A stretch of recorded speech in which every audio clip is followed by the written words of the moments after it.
നമസ്കാരം. സിറ്റി ന്യൂസിലേക്ക് സ്വാഗതം. അശാസ്ത്രീയ മാലിന്യ സംസ്കരണം തളിപ്പറമ്പിൽ ഹോട്ടലുകൾക്ക് 30,000 രൂപ പിഴ ചുമത്തി ജില്ലാ enforcement squad. Hotel highway inn, hotel Samrat എന്നീ സ്ഥാപനങ്ങൾക്കാണ് 15,000 രൂപ വീതം പിഴ ചുമത്തിയിട്ടുള്ളത്. സ്ക്വാഡ് പരിശോധനയിൽ തരം തിരിക്കാതെ കൂട്ടിയിട്ട ജൈവ മാലിന്യങ്ങളും കണ്ടെത്തിയിട്ടുണ്ട്.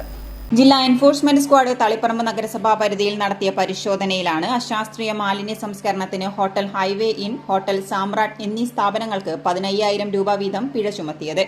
ഹോട്ടൽ ഹൈവേ ഇന്നിൽ നടത്തിയ പരിശോധനയിൽ ഹോട്ടലിൽ നിന്നുള്ള മലിനജലം മുഴുവനും മാൻഹോളിൽ എത്തിയ ശേഷം പൊതു ഓടയിലേക്ക് ഒഴുക്കിവിടുന്നതായും സ്ഥാപനത്തിൽ നിന്നുള്ള മലിനജലം ടാങ്കിലേക്ക് ഒഴുകി എത്തുന്നില്ല എന്നും പരിശോധനയിൽ കണ്ടെത്താനായി.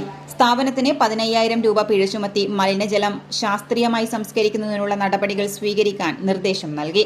സ്ക്വാഡ് ഹോട്ടൽ സാമ്രാട്ടിൽ നടത്തിയ പരിശോധനയിൽ സ്ഥാപനത്തിൽ നിന്നും നിരോധിത പ്ലാസ്റ്റിക് ഉൽപ്പന്നങ്ങൾ പിടികൂടി. കൂടാതെ ജൈവ മാലിന്യങ്ങൾ തരംതിരിക്കാതെ കൂട്ടിയിടുന്നതായും കണ്ടെത്തിയിട്ടുണ്ട്.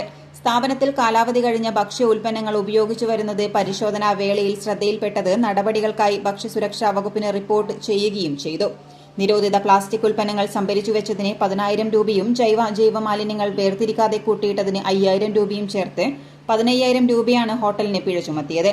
പരിശോധനയിൽ ജില്ലാ enforcement squad leader Ashraf P, squad അംഗങ്ങളായ അലൻ ബേബി, ദിബിൻ CK, തളിപ്പറമ്പ് നഗരസഭാ ഹെൽത്ത് ഇൻസ്പെക്ടർ രസിദ P തുടങ്ങിയവരും പങ്കെടുത്തു.